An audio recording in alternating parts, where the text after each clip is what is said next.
Welcome to Everything You Need to Know About Real Estate, Part 2.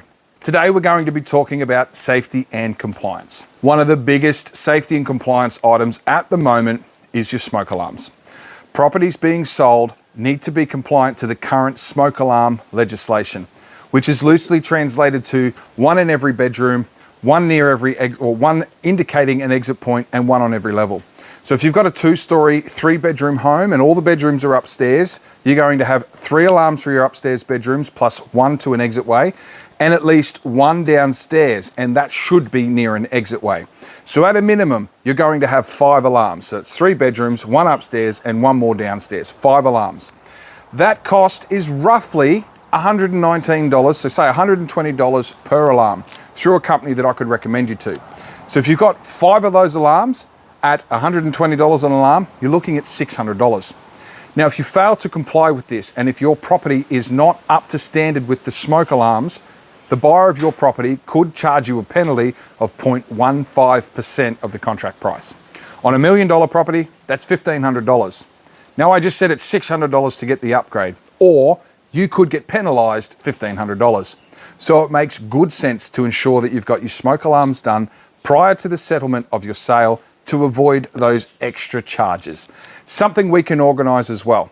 Now, you don't have to have it done when you go to market. You simply have to have it done prior to settlement. When we put a contract together on a property that does not meet the current smoke alarm legislation, we put a condition in there that highlights to the buyer that the property will be made compliant prior to settlement. What we usually do is we've partnered with a local company, SAS Smoke Alarm Solutions, who I personally use, to do all of our inspections prior to settlement. Now, if the property needs an upgrade and you need to get all those alarms done, a lot of people don't have that spare cash lying around.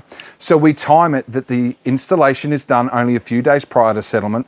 The invoice is sent to your conveyancer or your solicitor, and the payment is made from the settlement funds, meaning no cash has to ever leave your bank and it can simply be taken care of at settlement. The next is the electrical safety switch. Now, most of you will see one in your house, and it is extremely common that all properties have an electrical safety switch. But it's very important that if your property doesn't have a current safety switch, it needs to be indicated on the contract. If it's not indicated correctly on the contract, you could be liable for compensation to the buyer come settlement time. And finally, the last little item for compliance is your pool certificate. If you're selling a property with a pool, I always recommend to sell it with a pool certificate. If you don't have the pool certificate done, you can give notice to the buyer that your property does not come with a current pool safety certificate. But the buyer of your property must make that compliant within 90 days of settlement.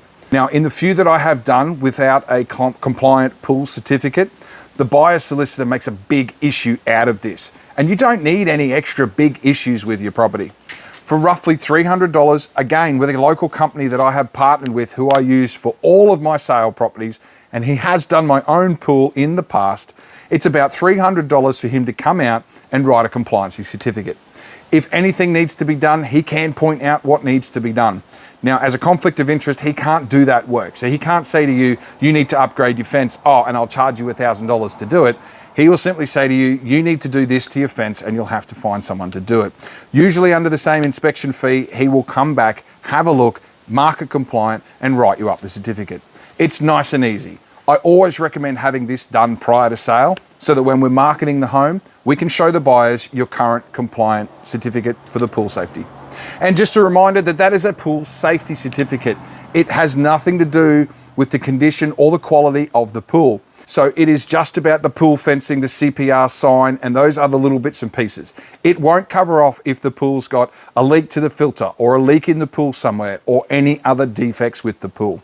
A standard building inspection also won't cover that. So if you are wanting the pool inspected, keep in mind that you are probably going to have to organise another party to come out and specifically inspect the pool.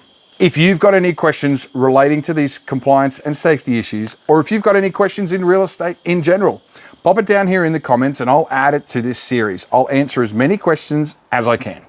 If you found this informative and if you want to see more, make sure you're following along, hit the like button, and I'll see you on the next one. Cheers.